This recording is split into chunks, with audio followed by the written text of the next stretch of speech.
Ih, internet. Fala pessoal, Gabriel Monteiro. Olha com quem eu estou, Sara Winter. E aí pessoal, tudo bem? Vamos chegando mais nessa live aí, sejam bem-vindos! E aí, alguém conhece Sara Winter? Tem uma história bastante grande. Ela foi durante muitos anos militante no feminismo brasileiro, com experiência na Europa. Tem um conhecimento bastante vasto para passar para a gente, transpassar acerca da esquerda brasileira, sobretudo o feminismo. Vamos conversar com ela. Mandem suas perguntas e, primeiramente, curta, compartilha, faça seu comentário, ajuda a gente a transmitir essa mensagem. Sara Winter, boa noite. Boa noite. Primeira pergunta que eu faço para você: como que a esquerda brasileira vê a polícia militar? Gente, primeiramente quero dizer que eu tô... É engraçado, eu tô do lado de um policial militar. E há uns 6 anos atrás eu falava tão mal deles, né? Aí eu tô, tipo, pagando as coisas que eu fiz. Assim, como é que a esquerda vê a polícia militar? A esquerda vê como uma força inimiga. Por quê? Porque a esquerda não é feita de militantes e as pessoas aos poucos vão ter que começar a entender isso. A esquerda é feita de militares. Só que aqui no Brasil, particularmente, e assim como toda a esquerda no Ocidente, não usam armas de fogo ou armas brancas, se usa armas ideológicas. Mas aí no Oriente, na Rússia, em regimes comunistas já é diferente, mas não, a esquerda ocidental ela não usa armas de fogo, mas são militares, porque tem chefes, tem uma hierarquia, tem uma ordem a ser seguida, a ser executada. Então é como se a polícia militar ou as outras forças de coerção, as forças armadas, uma segurança privada, enfim, estão encarregadas de manter principalmente a ordem. E o preceito da esquerda é a desordem e o caos como medidas, como instrumentos para se chegar ao poder. Então é como se a esquerda e as forças de coerção, incluso a polícia militar, fossem antagonistas, não por parte da polícia militar, claro, sim, que existe para proteger inclusive os seus antagonistas, sim, da sua própria existência. Mas é assim que a esquerda vê, como opositor, como as pessoas responsáveis por ficar no caminho deles. Sim. Porque eles querem atingir a Revolução Comunista. Quem não vai deixar? A polícia militar, o exército, a aeronáutica, é um embargo, então, a polícia militar para conseguir o revolucionarismo, isso, a desconstrução das instituições. Exatamente. Então é como se fosse o exército contrário. Entendi. Então, hoje em dia, para a esquerda ocidental, as armas de fogo elas já não são mais um empecilho. Então elas têm trabalhado com essas armas ideológicas, armas econômicas, armas midiáticas. Já estão no Gramsci, né? De Gramsci, a hegemonia cultural. De Gramsci, de Marcuse e Alinsky. Esses são os três precursores, né, desse marxismo cultural que nós vemos hoje, do qual eu tive não vou dizer a honra, né, porque eu tenho um arrependimento muito grande, mas eu tive a oportunidade de participar quando eu viajei para a Ucrânia. A sua experiência que eu te fazia na Europa, no país da Ucrânia, acerca da manipulação que foi ensinada a você para fazer com diversas instituições, sobretudo com a polícia. Foi ensinado ali na Ucrânia como manipular os fatos, a opinião pública contra a polícia militar, contra a polícia civil, federal? Como que foi feito esse curso, podemos dizer assim? Perfeito. Pra quem não sabe, galera, eu fui, né, muita gente me conhece, sou ex-feminista.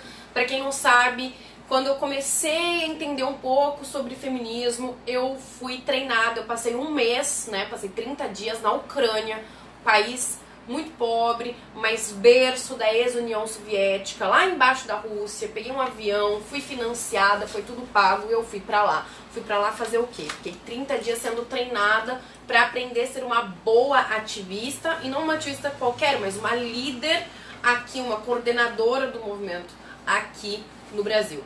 Fiquei treinando com o movimento Fêmen, que era um movimento expoente mais radical do feminismo no mundo.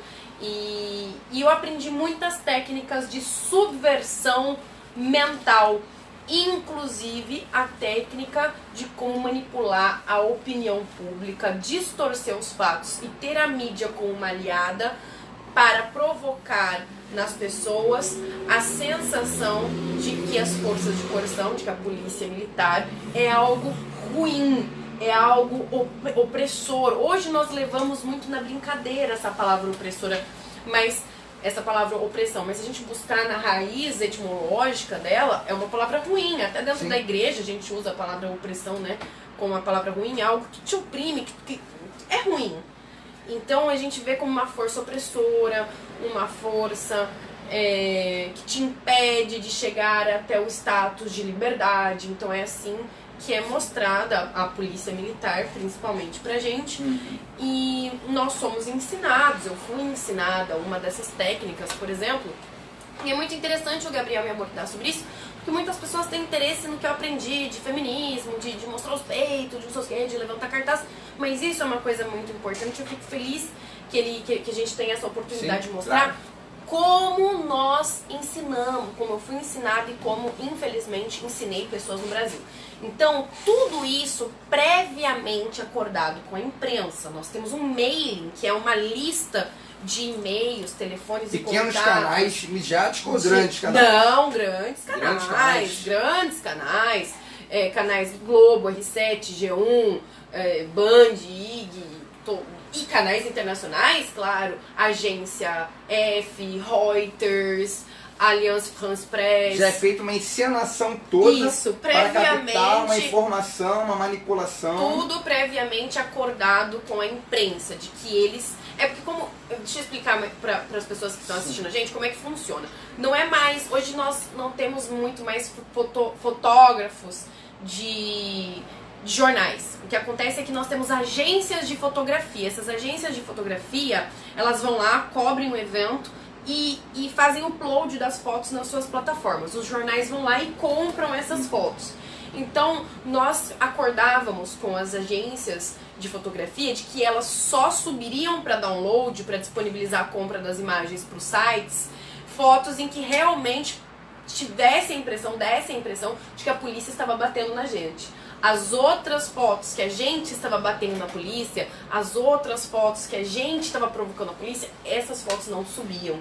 Essas fotos eram deletadas. Então a ação de vocês de fazer uma agressão ao agente público não era captada. Isso. Quando o agente público fazia uma reação. Segundo a legítima defesa, Isso. artigo 25 do Código Penal, aí era fotografado como se o policial Exato. estivesse ali com ânimos de agredir, de respeitar Exatamente.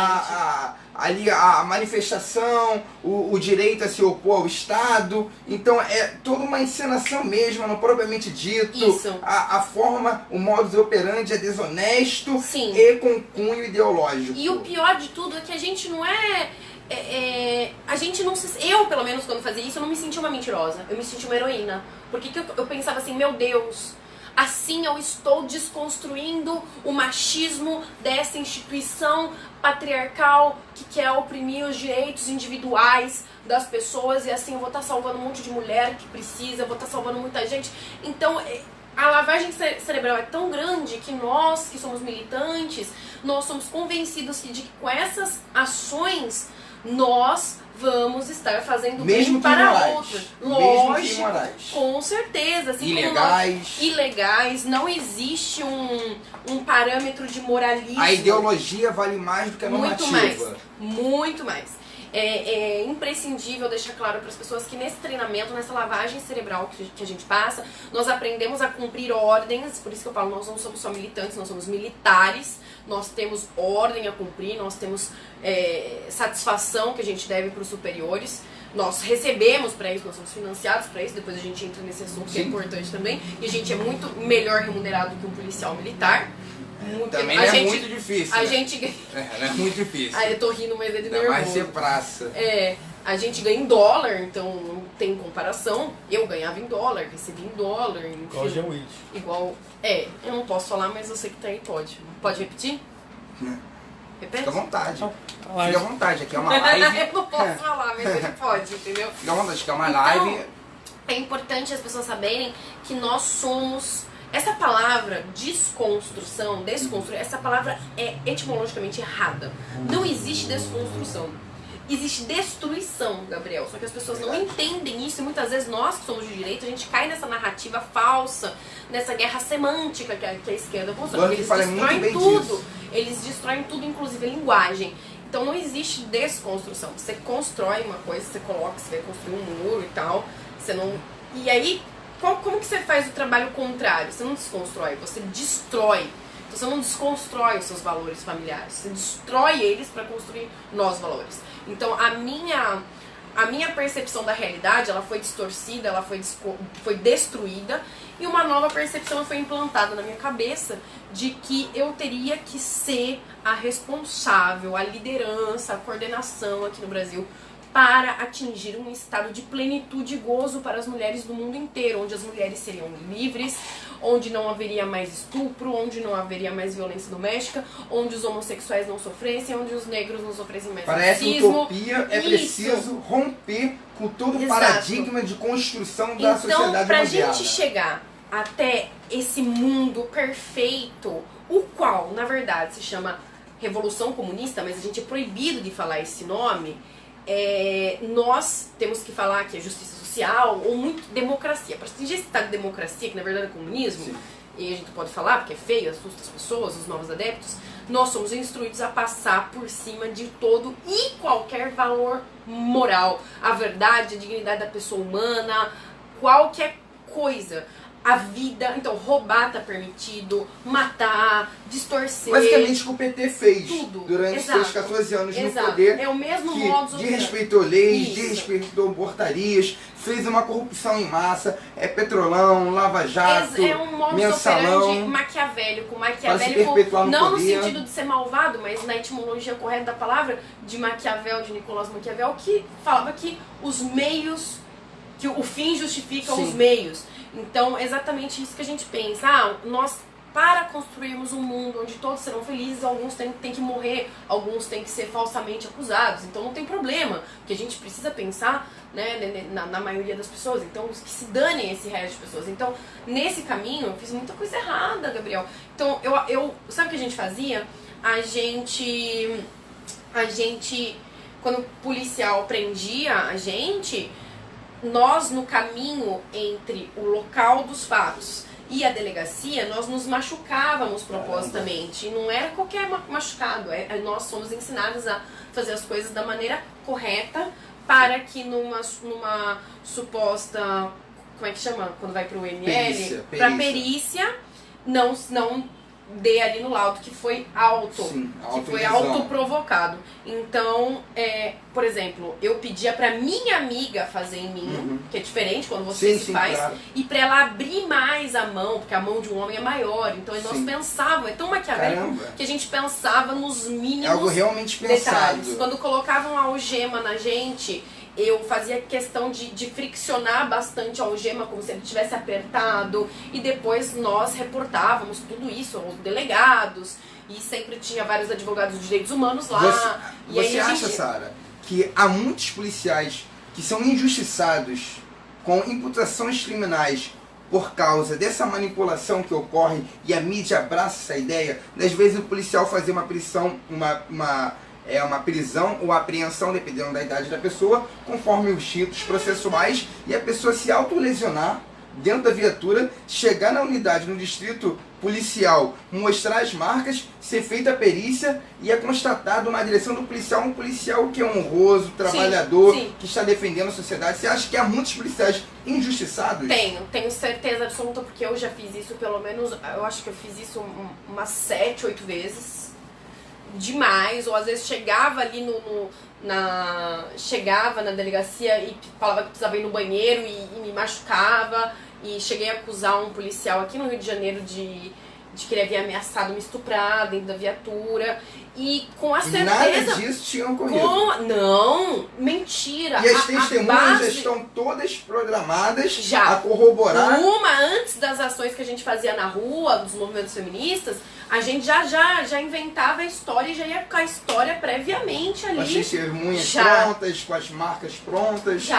E isso é a desonestidade, a mentira é a base é a premissa da esquerda. É assim que o PT se manteve, a base da mentira. Tudo em prol de um ideal. Sim. E assim a gente se sentia heroína. Talvez uma maneira de tirar, talvez, aquela pontinha de culpa que ficava dentro da gente. Não, mas eu tô fazendo isso com esse policial, mas vou estar salvando tantas mulheres, vou estar salvando tantas pessoas do fascismo. Então, assim, era uma maneira que a gente tinha também de tirar um pouquinho da culpa. Caramba. Mas ao longo dos anos, isso vai se perpetuando e você vai vendo que isso é uma tática usada. Tem militantes que já chegam machucados. Machucados, só pra tirar foto, que já chegam já às vezes com sangue cênico. Faz aquela foto que ela faz, típica, né? Fascistas, agressores, policiais, militares me agrediram. Mas eu acho porque eu estou manifestando minhas ideias. Eu acho que os policiais militares, eles já sacaram isso e estão ficando mais espertos. Porque a gente vê uma onda de vídeos, como os que a gente gravou pro meu canal, depois vocês vão lá pra ver, pessoal. Qual o seu canal? A gente fez a gravação aqui ainda agora para o canal da Sarah Winter. E qual o seu canal para o pessoal acessar? É meu nome mesmo, só digitar youtube.com/SarahWinter. O canal deve ir ao ar, o vídeo deve ir ao ar amanhã à noite, vai estar muito legal. O Gabriel tá reagindo a alguns esquerdistas muito doidos, fingindo tortura. Esse é um vídeo super legal de react. E assim, eu acho que os policiais, eles têm ficado... Tem duas opções, você pode me dizer qual é o que você acha. Eles têm ficado mais espertos ou eles têm ficado cada vez com mais medo dos direitos humanos? Olha, sinceramente, o nível técnico intelectual dos policiais está se acendendo. A minha turma de 2014 da Polícia Militar, basicamente todos eram formados ali no terceiro grau, em alguma graduação. Porém, eu acho que mais está enfatizando é o medo, porque nós já temos um problema na lei, na mente legis. E pior, o entendimento jurídico acerca dessa lei, que é deficitária, é maior, porque muitas das vezes o promotor, o juiz, ele enxerga no policial já como um acusado, já como uma pessoa não muito boa. Então, o que ele puder fazer ali, alguns juízes, alguns promotores, obviamente não são todos, o que ele puder ali fazer para flexibilizar e utilizar dessa notificação aí de uma possível lesão do policial, um possível crime do policial, para tentar imputar todas as denúncias possíveis, é muito grande. Então o policial militar do estado do Rio de Janeiro, o policial militar no Brasil, infelizmente ele é muito injustiçado, não só na lei, que é uma lei fraca. Se você for ver o artigo 25 do Código Penal, você vai ver que é muito elástico, é muito subjetivo, não é algo palpável, não é algo que o direito deveria ser.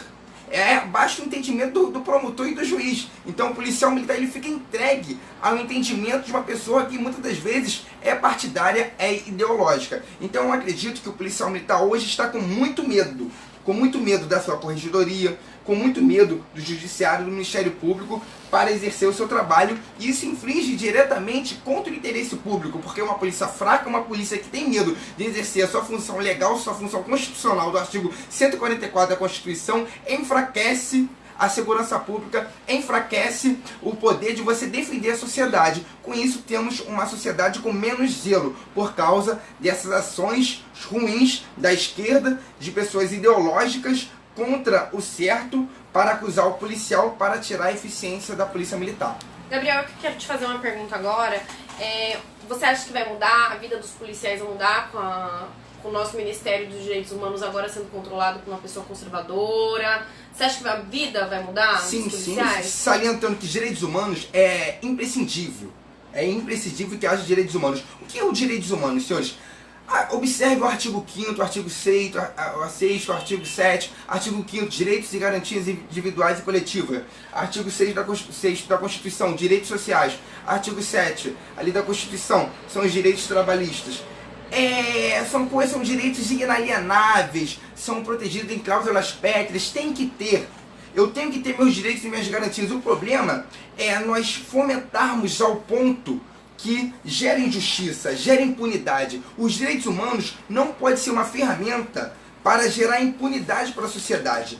Uma vez o Ministério de Direitos Humanos sendo gerido, administrado por uma pessoa honrada, instruída, como a ministra Damares, há uma essência muito boa no seu trabalho, porque utiliza de uma ferramenta totalmente necessária para a função social, para a civilidade, não para o fomento da criminalidade, mas sim para garantirmos uma sociedade melhor, com menos bandido e mais trabalhadores, com menos bandidos e mais estudantes, com menos impunidade e mais práticas legais. Perfeito, é uma nova esperança que a gente tem aí, Tem, todos esses ministérios aí, principalmente com o pacote anticrime do Sérgio São Moro. de leis ordinárias, complementares, é um pacote que versa sobre a corrupção, o crime organizado, são contra o crime ali mais violento, diminui esse entendimento da LEP, a LEP, Lei de Execuções Penais, é uma lei muito horrenda. É uma bosta.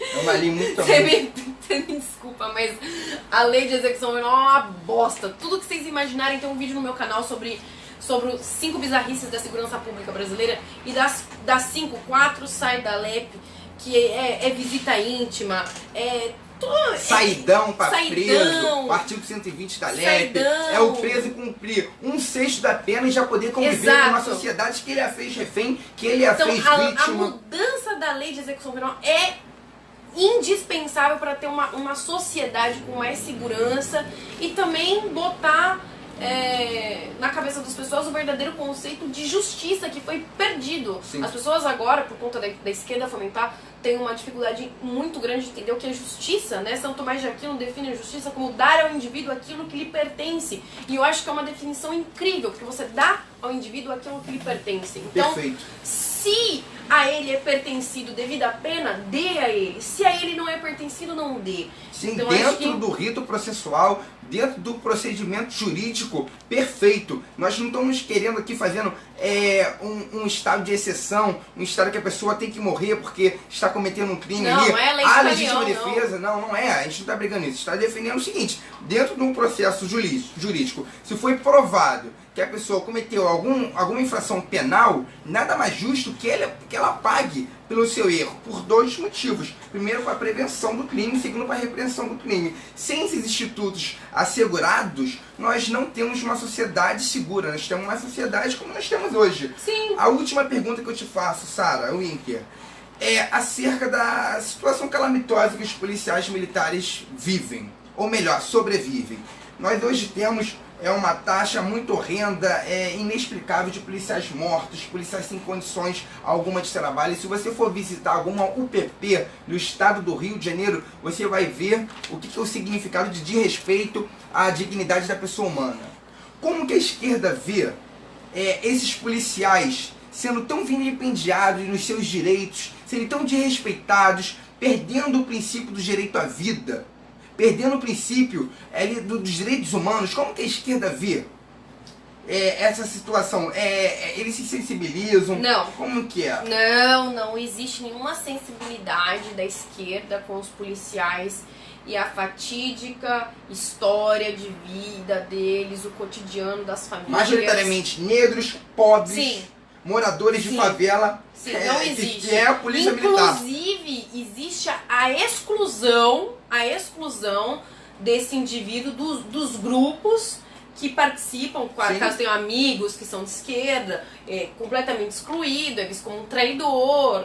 E, na verdade, quanto mais o policial militar sofre, mais a esquerda se alegra. É muito triste dizer forte, isso. É forte, mas como eles veem a polícia militar como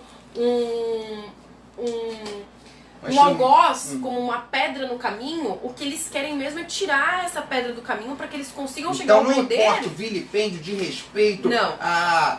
Ali a forma do policial de fazer um trabalho totalmente sem condições, não importa. Ali a dignidade da pessoa humana pode ser vilipendiada, pode ser respeitada. Nós somos ensinados a passar por cima de qualquer valor moral e humano. O que está valendo é a revolução comunista. E se for preciso...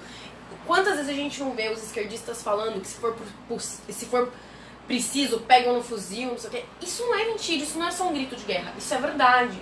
Essa é a verdade. Então, quanto mais um policial... Eu ouso falar que quanto maior a taxa de mortalidade policial, maior é a felicidade e a euforia da esquerda, porque eles estão vendo que tá dando certo. Porque se tem policial morrendo, é porque tem traficante armado e preparado para combater. Se você está achando um absurdo o que ela está falando aqui, se você está achando que é algo irreal, não confere com a realidade. Quantas vezes morreram policiais militares do estado do Rio de Janeiro, de São Paulo, de Brasília? Quantas vezes vocês viram ícones da esquerda, Marcelo Freixo? Não tem. Boulos, a Maria do Rosário, realmente se sensibilizarem para fazerem leis mais convictas que assegurem o policial militar. Inclusive, eu digo, Gabriel, eu peço perdão para você. Já viram o Freixo ir para a porta do batalhão, pedir pro coronel não deixar o policial militar sair para certos lugares, porque sabe que o policial militar vai morrer? Inclusive, nós tivemos um projeto de lei aqui, há uns 3 anos atrás, que foi votado na LERJ para blindar o vidro da frente das viaturas. A gente está falando de blindar a viatura porque isso daqui é uma utopia aqui no estado do Rio. Era para blindar, fazer convênio... É o mínimo, né? Fazer um convênio com uma empresa privada para blindar a parte do vidro da frente, que é a parte onde mais se recebe projéteis ali. Foi feito um estudo, uma pesquisa, os policiais mortos em serviço são mortos pela parte da frente, onde entra um projétil de fuzil ali, não é qualquer fuzil, é um R-15, é um AK-47, é nesse nível, assim.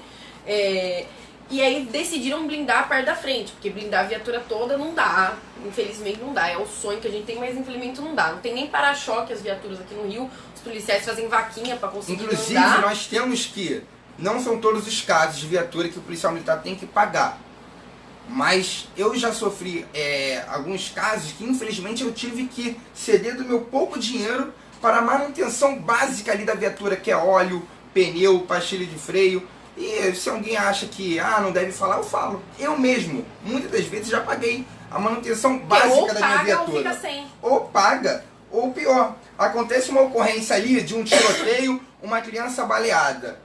Perfeito. Quem vai fazer ali a locomoção rápida? Vai esperar a ambulância? Às vezes a locomoção tem que ser rápida. Coloca na viatura. Do cotidiano, às vezes até a viatura ruim, como que eu vou fazer isso? Uma mulher então, numa situação de próximo. parto, são coisas... É o amor ao próximo. Eu sabia que a minha viatura significa, às vezes, a última esperança para uma vítima. Exato. Então, esse amor é altruísmo. Nessa votação desse projeto de lei, o Freixo votou contra.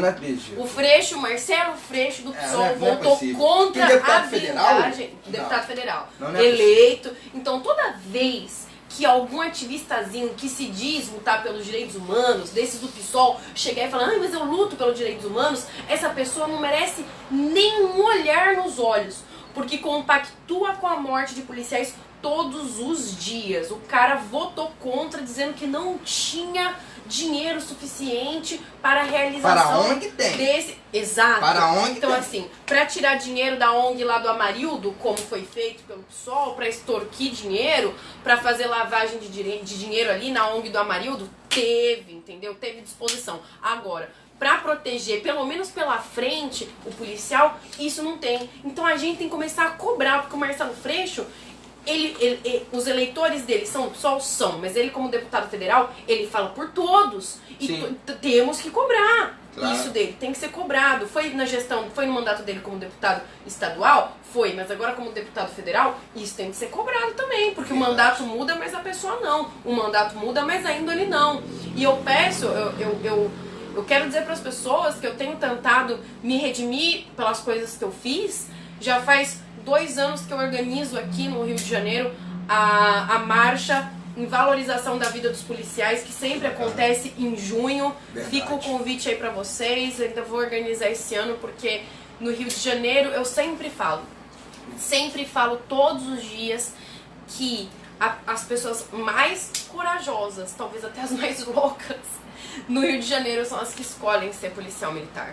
Porque não tem absolutamente tem nenhum privilégio, não tem, é por vocação. É pelo contrário. Não é por dinheiro, porque o soldo deles é uma vergonha, não é por aventura, porque a aventura acaba em 2 dias, a primeira rajada de tiro que você toma, você não pode sair na rua. Gente, eu sou do interior de São Paulo. Na minha cidade, o policial militar anda fardado, anda de bibico, bonitinho, anda de ônibus de graça, faz viagem interestadual de graça, anda na rua, o pessoal... Tranquilamente fardado. Tranquilão. Vai fazer isso aqui no centro do Rio de Janeiro. vai fazer isso aqui no centro do Rio de Janeiro. Não, isso não existe, essa realidade tem que mudar. Então eu sempre aproveito Perfeito. a oportunidade para pedir perdão a todos os policiais que com o meu discurso eu feri, eu enganei, eu prejudiquei, eu fui mais uma vítima aí da esquerda, assumo as minhas responsabilidades, peço perdão e tenho ao longo desses anos tentar redimir as coisas que eu fiz e Está tentar fazer retificando com E, não com A, as ações que até certo ponto foram criminosas. Sim, Foram foram. criminosas contra as Foram. instituições e contra a sociedade. Vamos abrir para algumas perguntas? Vamos lá, 4 perguntas aí, 2 para cada. Tem como, equipe? Vamos lá. Cláudio Nascimento está perguntando aqui. E aquela pessoa que compra o celular roubado? O 180, a receptação, ela faz parte diretamente do ciclo criminoso. Porque o bandido, ele rouba porque tem um comprador.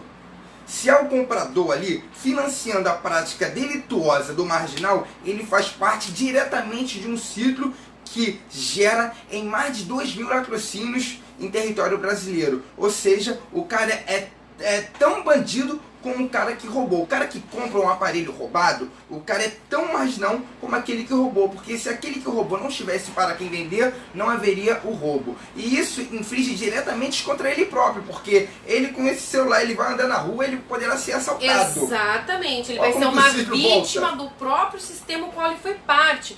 E vamos dar um chamadinho nas nossas autoridades. Nós sabemos que lá a Uruguaiana é absurdamente cheia disso. Então, alô, governador, vamos dar uma atenção especial para aí. Guarda municipal que fica lá e faz vista grossa, vamos dar uma olhada especial para isso aí, por favor, que a gente sabe que acontece. Vamos dar uma olhada especial Guarda para isso daí. municipal, a instituição da segurança pública que eu muito admiro e saliento. É necessário porte de arma para o guarda municipal. Porque na Concordo, cidade do concordo. Rio de Janeiro, você dizer que um guarda municipal vai defender a sociedade apenas com um cacetete é negligenciar toda a situação que o Rio de Janeiro vive durante não durante toda a sua história, mas durante pelo menos um século que o Rio de Janeiro está desenfreado da sua paz social. Como que um guarda municipal vai garantir a segurança do seu filho, E não da consegue sua garantir filha a com um própria cacetete? segurança, porque aqui no Rio de Janeiro, galera, força de segurança, não interessa se você é segurança patrimonial de uma boate, se você é um policial civil, se você é um policial militar. Bandido tá saindo matando, não quer nem saber o que é. Então, uma vítima pode ser qualquer um desses agentes de força de segurança. E, inclusive, o pessoal da Guarda Metropolitana, da Guarda E isso Municipal. ajudaria muito o trabalho da Polícia Militar, de duas formas. O guarda municipal tendo o armamento apropriado para fazer a segurança ali das pessoas, do cidadão, isso já ajudaria no serviço da Polícia Militar. Com certeza. Iria flexibilizar ali o modo do policial militar, porque ele está muito sobrecarregado. E segundo, o policial na sua folga vai estar com sua família, vai chegar um bandido para assaltá-lo, e se tiver um guarda municipal, vai ser mais uma Exatamente. pessoa armada para defender o policial e sua família. Então é uma garantia, tanto para o policial na sua folga e um relaxamento no serviço do policial militar carioca, que é muito sobrecarregado, com uma demanda infindável. Vamos lá para a segunda Perfeito. pergunta? Vamos lá, Rafael Lima. O que vocês acham do STF pautar criminalização da homofobia? Quem é? Rafael Lima, do Ideias Radicais? Xará do Rafael Da Lima. minha equipe. Posso falar? Então, é uma pirotecnia. É uma pirotecnia jurídica, uma vez que a lei de racismo a lei de racismo assegura 5 causas. Nenhuma delas é comportamento homossexual. Então, no momento que existe o princípio da legalidade, no artigo 5º, inciso 1º, e você deixar o direito penal mais extenso, você está desrespeitando ali o sentido do direito penal da última ratio. Você não pode estender em mala parte o direito penal. Isso é um desrespeito à construção normativa brasileira. Então, se você acha que a homofobia deve ser algum crime específico, que faça lei no legislativo, não utilize do Exato. judiciário para legislar. Isso é um desrespeito à tripartição dos poderes, modelo muito bem desenvolvido por Montesquieu, e uma afronta à sociedade, porque o ministro do STF não foi eleito pelo popular, pelo cidadão, pelo civil. Exatamente. Ele foi posto num cargo ali pelo presidente da República, ali sabatinado no Senado, e ali ele não pode representar no sistema de fazer leis. Ele tem ali que ser o top do judiciário, mas não fazer função legislativa. Perfeito. Isso também é um desrespeito com a própria população negra. Porque você utilizar da lei de racismo, que é justa, tem que ter. E racismo, é muito importante a gente esclarecer aqui que racismo não é piada, Não. Racismo não é liberdade de expressão, racismo é você matar uma pessoa pela etnia dela, é você negar um emprego por uma etnia dela e é você ofender uma pessoa pela etnia dela. Assim como é a homofobia. A homofobia existe? Existe, mas não é o que as pessoas pensam. Homofobia é não é eu não querer que o meu filho escute Pablo Vittar. Não é eu não querer. Eu sou mãe de um menino, eu não gostaria que ele fosse gay. Eu não gostaria, não é pecado falar isso. Eu não gostaria. Se ele for, vou amá-lo do mesmo jeito. Mas isso não significa que eu seja homofóbica. Eu não querer beijar outra mulher não significa que eu seja homofóbica. Homofóbica é eu querer matar uma pessoa por causa da orientação sexual dela. É eu querer negar um emprego com ela tendo a plena capacidade de exercer aquele emprego por causa da opção sexual dela. Então a gente tem que entender melhor que nós vivemos uma cultura de subversão e uma cultura muito forte de relativismo. O relativismo é um problema muito grande que nós temos na sociedade ocidental e na sociedade brasileira principalmente. Ela é muito inteligente, tudo meu que é Deus do céu. cara, menino. Ela é muito inteligente. Você recita o Vadimé de cabeça. Meu Deus. E aí a gente tem uma cultura de relativismo que tudo se relativiza. Então não existem a verdade, os conceitos de verdade, os conceitos de prudência, os conceitos de moral, isso não existe mais. Então a esquerda criou uma cultura de relativismo onde existe a minha verdade e a sua. Mentira, existe uma única verdade que é a verdade que existe, que tá lá, que é real, que tem as propriedades da verdade e não é o que você pode tentar mentir. Existe a verdade, existe a mentira, mas não existe a sua verdade, é minha. Então as pessoas têm que entender que a homofobia, ela é um problema, precisa ser combatido, mas eu sou da opinião de que nós não precisamos criar mais leis, porque a gente não tem nenhum sistema que consiga dar conta das leis que nós temos. Nós temos uma Constituição desse tamanho, e é uma Constituição tão utópica que foi feita, idealizada, romantizada, sem as pessoas pararem para pensar em como é que elas iam cumprir tudo aquilo que elas estavam escrevendo. Então tudo bem, você vai criminalizar a homofobia, como o Gabriel colocou, vai lá via legislativo, apresenta um projeto de lei, mas tipifique muito bem tipificado o que é homofobia. É isso, deixar para livre interpretação. Infelizmente essa lei, se aprovada, só servirá para coibir as pessoas que não querem ter uma relação homossexual, mulheres que querem ter a segurança de usar o banheiro sem um homem barbado entrar lá falando que se sente mulher, que se autodeclara mulher. Não se nasce mulher, torna-se mulher. É um absurdo usar a frase de Simone de Beauvoir, que é a expoente maior do feminismo, Isso é e que ninguém sabe que Simone de Beauvoir, a mais proclamada acadêmica Da primeira onda? A mais proclamada, da segunda, perdão. Da segunda onda. A mais proclamada acadêmica feminista, na verdade, só serviu para duas coisas: lavar as cuecas de Sartre, o qual ela era esposa, e a segunda, de cooptar outras meninas mais novas para ser amante do marido. Que bela bosta de feminista era essa? Vocês sabiam da tamanha pensadora que a Sarah Winter é? Eu já sabia que a gente já tinha participado já de um almoço. Eu fiquei surpreendido, admito que eu a conhecia pelos vídeos. Teve um vídeo na UERJ, um vídeo na eu queria UF. tanto que você estivesse comigo lá naquele dia da UERJ. Eu queria estar lá Como é que você gravando. falou? Faltava uma bala de borracha. Já tá adiantando o nosso vídeo, né? Já. Qual é a terceira pergunta, editor? Tem uma pergunta que está sendo repetida aqui, ela é bem séria. O que vocês acham da autoproclamação de presidente José de Abril? Nossa! Antes de Não eu sei se fazer eu a vou piada, conseguir isso responder. olha só, isso é abominável, porque está É um fazendo, crime de lesa pátria. tá também, fazendo piadinha com o Guaidó. Tá maneiro o governo de Maduro, né? Tá maneiro. 11 quilos que a população da Venezuela perdeu por causa da fome. Não é dieta nutricional, não. Não é não, é fome que a população venezuelana está passando por causa da atrocidade política, econômica, que é o governo de Maduro, que mata as pessoas por não quererem mais um governo ditatorial.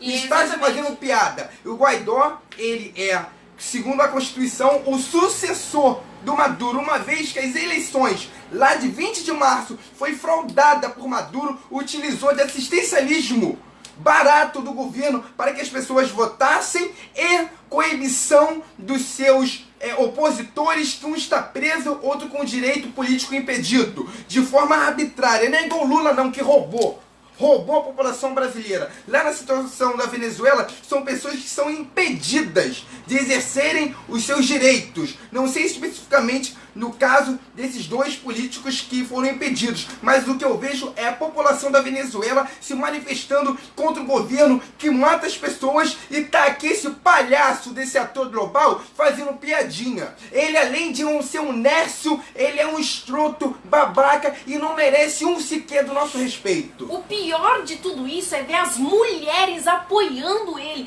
Eu saí dessa porcaria de feminismo que eu só vi merda lá dentro. Eu entrei nisso daí porque eu tinha esperança de conseguir salvar uma mulher de estupro, de violência doméstica, e aí eu não vi nada disso lá. Saí desta merda e vejo as feministas lambendo as bolas do José de Abreu, que é o cara que cuspiu na cara de uma mulher, entendeu? Porque o feminismo, canso de falar pra vocês têm que começar a me escutar, ele não luta pelo direito das mulheres, ele luta para manutenção dos privilégios das mulheres de esquerda. É isso que é o feminismo. E aí nós temos uma geração de mulheres lá babando ovo. Gente, se queriam fazer uma brincadeira sem graça dessa de colocar um presidente autoproclamado, por que não colocaram uma mulher negra então? Pra fazer a representatividade da esquerda. Tinha que ser um homem branco, classe média, burguês, bem de vida. A esquerda é tão burra que ela não consegue nem escolher os próprios... Não consegue, cara. Ela falha na própria narrativa, entendeu?